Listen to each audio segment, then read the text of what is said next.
Well, let's look at the fact that daily life is full of numbers, and some matter more than others.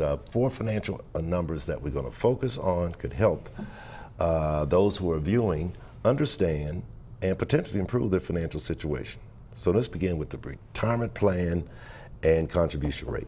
Well, you have to think about what percentage of your salary are you contributing to a retirement plan. You know, because making automatic contributions through an employee-sponsored plan could be out of sight and out of mind. And that approach could result in a disparity between what you need to save and what you're actually saving. Now, of course, there's no magic number.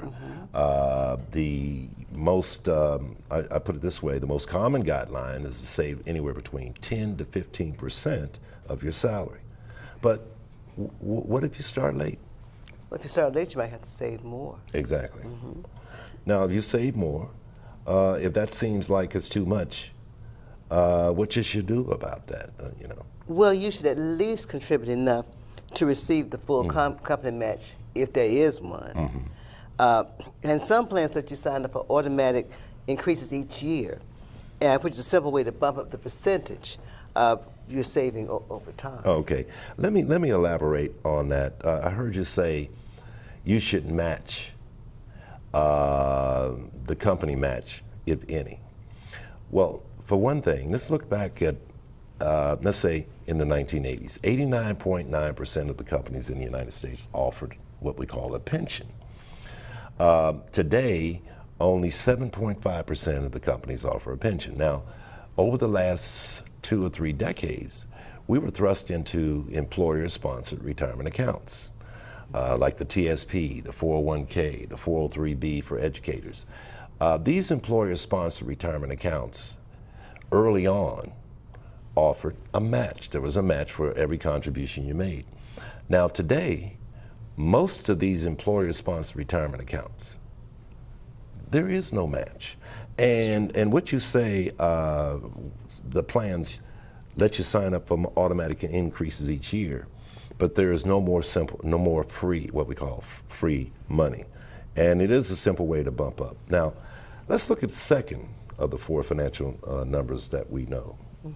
That's your credit score. Exactly. When you apply for credit, big ticket items such as mortgages, automobiles, car loans, credit cards, your credit score is likely to factor into the approval decision and affect the terms and the interest rate you pay. So why don't you share with the audience, what is the most common credit score? Now, the most common credit score is the FICO score. Exactly. And that's a 3-digit number that ranges between 300 to 850. Now, at one time, you had to pay to check your score, but many credit cards now offer this service free. Exactly. Like you have Experian, Equifax, and TransUnion. You can get your free credit report once a year from annualcreditreport.com. That can happen every 12 months. But I recommend that we look at our credit score at least once a month, because you could get hard counts, that is, queries on your account, which would, on your credit report, and the reporting to these credit agencies, is there's a possibility that your credit score could decrease. So or some authorized hit on your credit report or credit score. So it could possibly decrease. So it's good to examine that credit report. And there's a small fee with some of these agencies that with the 3 credit reporting agencies, but it's a good during these times to consistently monitor your credit report and make any changes on that credit report, and that is erroneous, and take care of that, because you can it does impact you when you apply for a mortgage, like we said, automobiles, credit cards, etc. Now, you can get a free credit copy every 12 months just by going to annualcreditreport.com. Exactly. Now, here's a number, Carolyn. Let's talk about debt to income ratio. Okay. Now, I'll refer to that as DTI henceforth. Your debt to income ratio is another number in which lenders decide whether to offer you credit. All right. What if a DTI is too high? Well, it may mean that you're overextended. Exactly. Your DTI, folks, is calculated by simply adding up your major monthly expenses and then dividing it by your gross monthly income. And the result then is expressed as an opinion, as a percentage. So if your monthly, here's a good example, if your monthly expenses is $2,000 a month and your gross monthly income is $6,000 per month, well, what is your DTI score? Your DTI score is 33% then. Exactly. Now, lenders decide what DTIs are acceptable, already, based on the type of credit. But let me add this. If you have credit cards, it is best to keep the balances under 33%. Why?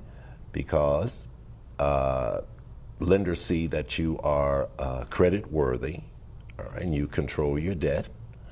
And anytime that you have your credit scores, that DTI is a third or less, you can improve your FICO scores. That's right. So lenders decide, as I said, DTI is acceptable based on the type of credit. But for example, a ratio of 43% or less is standard for many types of mortgages. But the percentage might be more or less depending on the specific situation of our viewers. But you know, the good thing is that once you know your DTI, you can take steps to reduce it if necessary. Exactly. You may be able to pay off low balance loans to remove it from the calculation, or avoiding on or taking on new debt, which might negatively affect your DTI. You know, you should check with your lender first if you have questions about acceptable DTIs. Now, fourth number, net worth. Yes. All right. Your net worth provides a snapshot of where you are financially. To calculate your net worth, you just simply add up your assets, what you own, subtract out your liabilities, what you owe. And so ideally, your net worth will grow over time as you save more and pay down debt, especially during retirement or as you approach retirement. So what if your net worth is stagnant or even declining? Well, if your net worth is stagnant or declining, then you might take time to make some adjustments to target your financial goals, you know, such as trimming expenses or rethinking your strategy, your investment strategy. That's right. So folks, your 4 financial numbers is crucial to your retirement plan. You may have multiple 403Bs or multiple 401Ks, you know, from different employers. We can consolidate them and just look at your overall retirement plan.